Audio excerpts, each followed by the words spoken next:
বাংলার জনপ্রিয় সিরিয়াল কুসুমের আগামী পর্বে আসতে চলেছে এক বিশাল মোড়।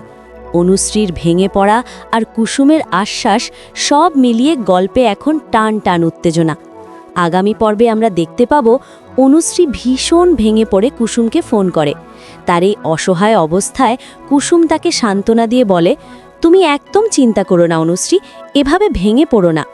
কুসুম আরও কথা দেয় যে সে নিজে ঈশান সাহেবকে বলবে যেন তিনি অনুশ্রীর সঙ্গে কথা বলেন। কিন্তু গল্পের আসল টুইস্ট তো অন্য জায়গায়। কুসুম আর অনুশ্রীর এই সব গোপন কথা আড়াল থেকে শুনে ফেলে মীনাক্ষী কাকি। সে মনে মনে ফোন দিয়ে আটে যে এই খবরটা যত দ্রুত সম্ভব দেবলীনাকে দিতেই হবে। এখন দেখার বিষয় মীনাক্ষী কাকির এই নতুন চালে কুসুম আর ঈশানের জীবনে কী প্রভাব পড়ে। আপনার কি মনে হয়, মীনাক্ষী কি পারবে কুসুমের এই পরিকল্পনা নষ্ট করতে?